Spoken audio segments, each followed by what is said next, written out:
Doing Control, Season 2, Episode 2, titled Time Control. And time's kind of spelled differently. It's like T-Y-M-E, except T-I-M-E. It's weird, but we won't be timey-wimey anyway. And this episode is pretty well done. I mean, it feels stupidly to say, hey, what do you think about this episode of Doom Control? Oh, it's really well done. Really, like all the others? Yeah, I know. It's insane, isn't it? Anyway, but yeah, what I found with this episode is it feels like the theme of the season, and we're only getting 9 episodes this season. It's not like 15 last season. It's only 9, and what it feels that this 9-episode season is going to be about is about parents and children and how each side of the coin sees each other. Because you got all the stuff doing with Neil and his daughter about Dorothy, and in a way sees the Doom Control, which was once the science experiments to him, now becomes a family. And you got that, and of course he has Dorothy, and but also there's a sense about what happens after.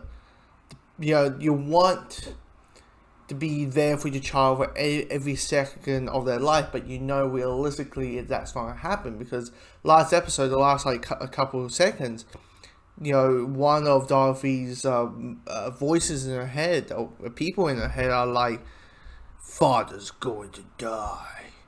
Father's going to die," and she is in denial of that, because she's like, what, meant to be like 10?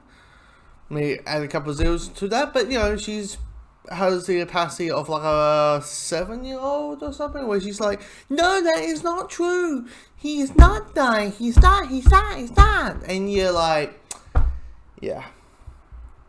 That's, so she's in denial with that, knowing that, unsame as earlier, he's been there every second of her life, outside of after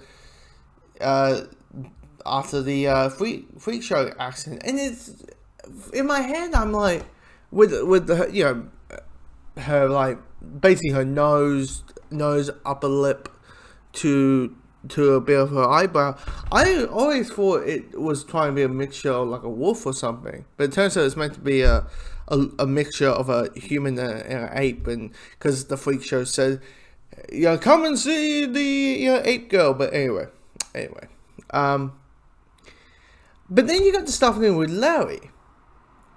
And Larry's storyline is he goes to his son's funeral, who committed suicide in a young age. It's 60. I know 60 is not a big, it's not like he's 20, but still, 60 is young, still too young to go.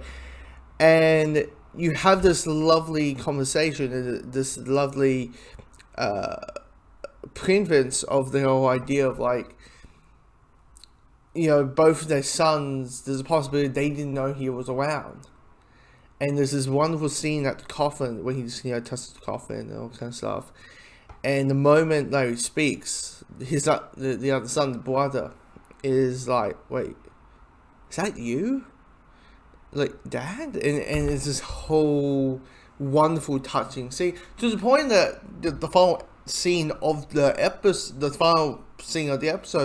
is like beautiful and peaceful at the same time, but at the same time you're like, oh no, Larry, you're getting attacked by fireflies. What's this, Last of Us?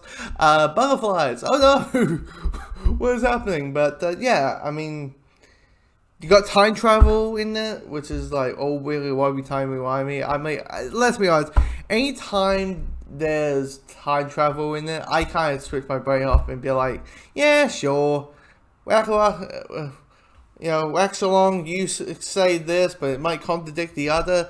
I'll just say about that other Time Lord. Time, people assume time as a cause to effect, but actually, in a non-linear, non-objective standpoint, it's like a big bowl of wiggly-wobbly, timey-wimey stuff.